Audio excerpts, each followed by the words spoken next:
throng of Gothic refugees has risen in armed revolt against a Roman army led by Emperor Flavius Valens. For the first time, the Romans face an enemy set up in a defensive encampment of wagons.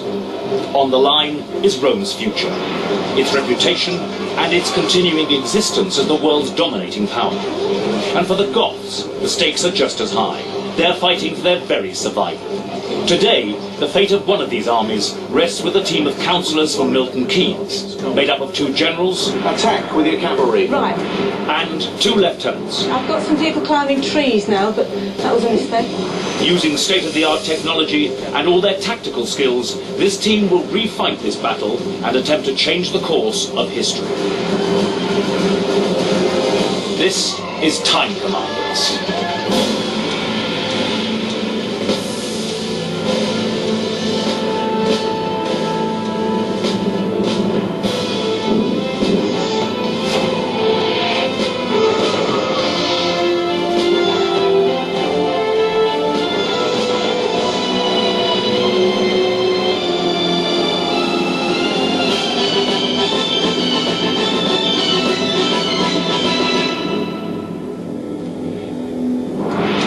With Eddie Mayer inside a 21st century war room and taking control of the battlefield are a group of city councillors from Milton Keynes.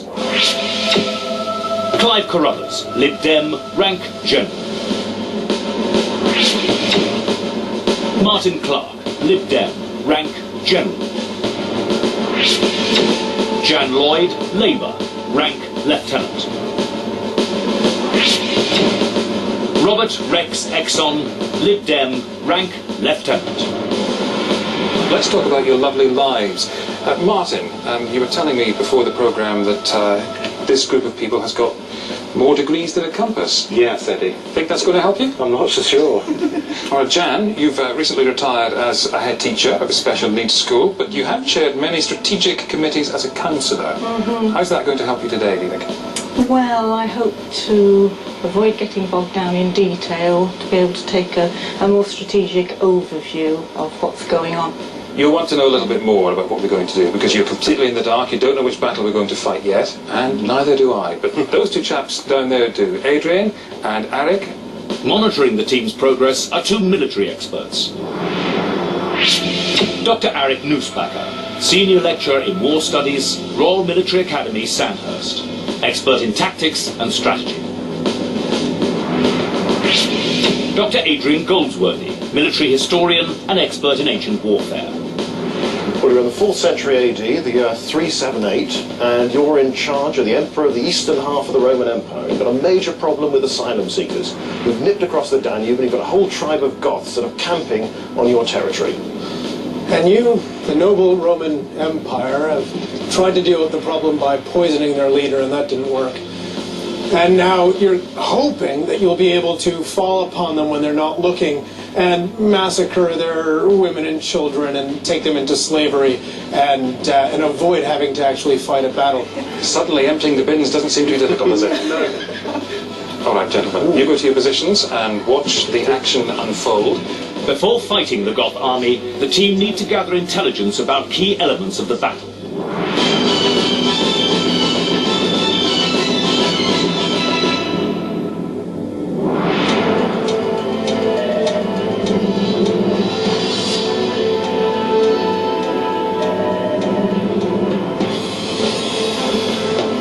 All right, the Battle of Adrianople, Romans versus the Goths. This is where it will be fought. What do you see? Is that the circle on the top of the hill? That would be my guess. So this is also a slightly higher hill as well? Very high point, a lot of forestry. So they're protected around the back, and there's bits of peaks and mountains defending them. The team's Roman army is mustered on top of a hill overlooking the enemy. The battlefield is a wide rolling plain with the Gothic army gathered amongst their wagons, arranged in a protective circle. Surrounding the battlefield is a dense forest. The thing that the team needs to suss out is that their own forces will be best on the flat, and that there's a lot of flat, and there is almost a terrain feature, this wagon logger. Really and truly, a Roman army wants the open. It's best there. You can keep control, you can see what's going on. There's no point wandering into the woods. And you know that wagon lager isn't going to move. The team need to explore this terrain carefully. Somewhere near the battlefield are two concealed units of Goth cavalry. Could we please have a look at forest behind the Goths, please? Do you want to clear that and build houses, I presume? We do, yeah. Absolutely. Something to the left. And zoom And in. straight ahead. Is that rocks? Or? Well, there's a dip there. They could be hiding things in there. After their recce of the battlefield, the team have a basic understanding of the lie of the land. But they have yet to discover the Goths' hidden cavalry. They ignore this looming threat at their peril.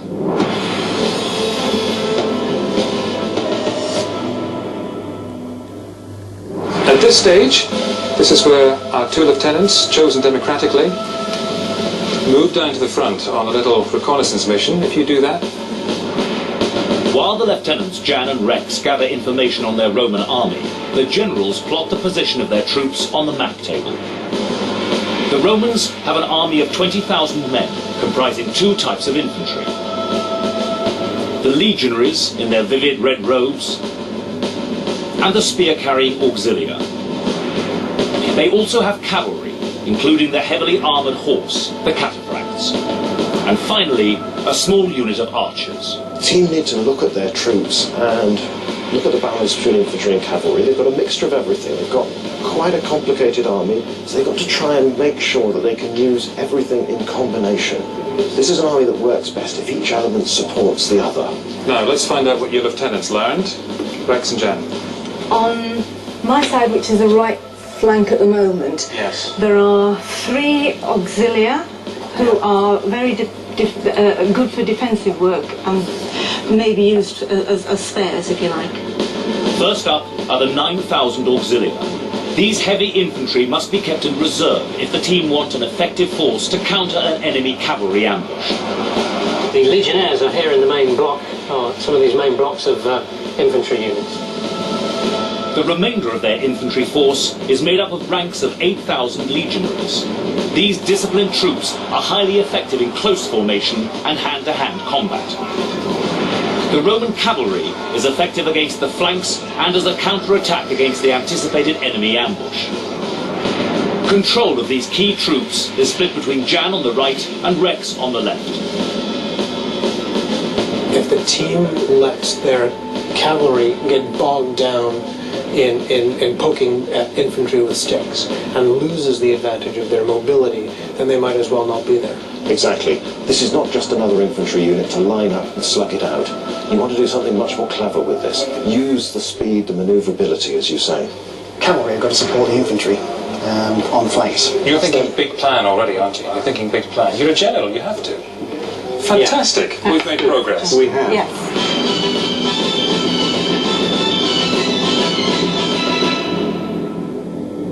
I'm going to send one lieutenant down, whichever is not your weakest link. Rex, please. Rex.